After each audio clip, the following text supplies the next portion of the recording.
ఉమ్మడి కర్నూలు జిల్లాలో కార్తీక శోభ సంతరించుకుంది. శ్రీశైలం మహానంది, యాగంటి, సంగమేశ్వరం, ఓంకారం, నవనందుల ఆలయాల్లో కార్తీక మాసోత్సవాలు జరుగుతూ ఉన్నాయి. నల్లమల్ల గిరులు శివనామ స్మరణతో మార్మోగుతున్నాయి. కార్తీక మాసానికి సమానమైన మాసమేదీ లేదు. సత్యయుగంతో సమానమైన యుగమేదీ లేదు. వేదాలతో సమానమైన శాస్త్రమేదీ లేదు. గంగానది వంటి ఇతర నదేదీ లేదు అంటున్న వేద పండితులు రవిశంకర్ అవధానితో reporter Madhu face to face.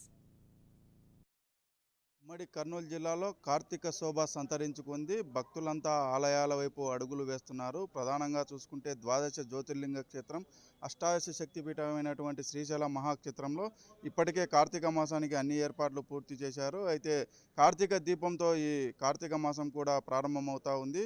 అదేవిధంగా స్వయంభూగా వెలిసిన మహానందీశ్వర స్వామి ఆలయంలో కూడా కార్తీక మాస ఏర్పాట్లు చేశారు. శివకేశవులకు ప్రీతికరమైన మాసం కాబట్టి అటు శైవ క్షేత్రాలు, వైష్ణవ క్షేత్రాలు భక్తులతో కిక్కిరిసిపోతున్నాయని చెప్పవచ్చు. ఇక కార్తీక మాసం విశిష్టత గురించి మనతో మాట్లాడేందుకు వేద పండితులు రవిశంకర్ అవధాన్ ఉన్నారు. స్వామి, చెప్పండి, కార్తీక మాస విశిష్టత ఏంటి? ఓం నమో మహానందీశ్వరాయ. నకార్తీక సమో మాసో నవేద సమం శాస్త్రం నగాయత్ర్యా పరం మంత్రం నమాతు పరదేవత అని మనకి శివపురాణంలో చెప్పబడి ఉన్నది. కార్తీక మాసంతో సమానమైనటువంటి మాసము కానీ, వేదముతో సమానమైనటువంటి విద్య కానీ, అట్లాగే తల్లితో సమానమైనటువంటి దైవం కానీ, గాయత్రి మంత్రంతో సమానమైనటువంటి మంత్రం కానీ మరొకటి లేదని మనకి స్వయంగా వేదంలో చెప్పబడి ఉన్నటువంటిది. అటువంటిది మనకు ఉండేటువంటి ద్వాదశ మాసాలలో కార్తీక మాసం అనేటువంటిది అత్యంత విశిష్టమైనటువంటి ఫలాన్ని కలగజేసేటువంటిది. మనకి పౌర్ణమి రోజున కృత్తికా నక్షత్రంతో కూడుకున్నటువంటి చాంద్రమాన మాసం కాబట్టి ఈ యొక్క మాసాన్ని కార్తీక మాసం అంటారు. కృత్తిక అంటే గనక మనకి దీపం, అగ్ని అని అర్థము.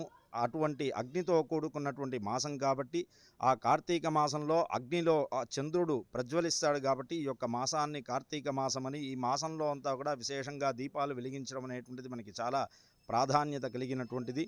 అందులో భాగంగానే ఈరోజు మనం ఆకాశ దీపం అనేటువంటిది మహానంది క్షేత్రంలో వెలిగించడం జరిగింది. ప్రధానంగా ఈ యొక్క ఆకాశ దీపాన్ని వెలిగించడం ద్వారా ఎవరైతే పితృదేవతలు పైన తిరుగుతూ ఉంటారో వారందరికీ కూడా స్వర్గానికి దారి కనిపిస్తుంది అని చెప్పేసి, తద్వారా ఈ యొక్క ఆలయాల్లో ధ్వజస్తంభం పైన పూర్వం నుంచి అనాదిగా మనకి ఆకాశ దీపం వెలిగించడం అనేటువంటిది సాంప్రదాయబద్ధంగా వస్తున్నది. అట్లాగే ఈ యొక్క దీపాన్ని, మనం ఆకాశ దీపాన్ని ప్రతిరోజు 30 రోజుల పాటు దర్శనం చేసుకుంటే మనం తెలిసి తెలియక చేసినటువంటి దోషములన్నీ కూడా పరిహారమయ్యి మనకి నరక బాధలు తొలగుతాయని చెప్పి మనకి శాస్త్రం. కాబట్టి ఈ రోజున సశాస్త్రీయంగా కార్తీక మాసం ప్రారంభం సందర్భంగా ఈ యొక్క రాత్రి వేళలో ఆ యొక్క ఆకాశ దీపాన్ని వెలిగించి ఈ యొక్క కార్తీక మాసాన్ని ప్రారంభించడం జరిగింది. కార్తీక మాసానికి సంబంధించి మహానంది క్షేత్రానికి వచ్చే భక్తులకు ఎలాంటి ఏర్పాట్లు చేశారో కార్యనిర్వహణాధికారి మాటల్లోనే విందాం. సార్, చెప్పండి, ఈ కార్తీక మాసానికి వేల సంఖ్యలో భక్తులు వస్తారు, ఎలాంటి ఏర్పాట్లు చేశారు? ఓ నమో మహందీశ్వరాయ నమః. ఈరోజు ఆకాశ దీపంతో కార్తీక మాసం ప్రారంభించడం జరిగింది. ముఖ్యంగా రేపటి నుంచి వేలాదిగా భక్తులు వస్తారని చెప్పేసి అంచనా వేయడం జరిగింది. భక్తులకు వివిధ క్యూ లైన్లు, లఘు దర్శనము, శీఘ్ర దర్శనము, అతి శీఘ్ర దర్శనము, స్పర్శ దర్శనము, ఉచిత దర్శనం అని ఏర్పాట్లు చేయడం జరిగింది క్యూ లైన్లను. ఈ క్యూ లైన్లో వచ్చిన భక్తులందరికీ మంచినీటి సదుపాయం కల్పించడం జరుగుతుంది. వచ్చిన భక్తులకు ఎటువంటి ఇబ్బంది లేకుండా అన్ని విషయాలు మా ఆలయ సిబ్బందితో వాళ్ళ యొక్క సహాయ సహకారాలతో భక్తులకి దర్శనం చేసే ఏర్పాట్లు చేయడం జరిగింది. ముఖ్యంగా నదీ స్నానం చేయడానికి చాలామంది భక్తులు రావడం జరుగుతుంది మహానంది క్షేత్రానికి. ఇక్కడ వచ్చిన భక్తులకు అందరికీ ఇక్కడ వివిధ కోనేర్లు ఏర్పాట్లు చేయడం జరిగింది. గత 100 సంవత్సరాల కిందట కోనేర్లు శిథిలావస్థలో ఉన్న కోనేర్లను ఇప్పుడు ప్రస్తుతము బాగు చేయించేసి కొత్తగా ఏర్పాటు చేశాము. కాబట్టి భక్తులకు ఇప్పుడు 3 కోనేర్లు ఇక్కడ ఏర్పాటు చేయడం జరిగింది. వచ్చిన భక్తులందరికీ ఇక్కడికి డ్రెస్సింగ్ చేంజెస్ కానీ వాళ్ళకు వచ్చినవన్నీ ఏర్పాట్లు చేస్తున్నాము.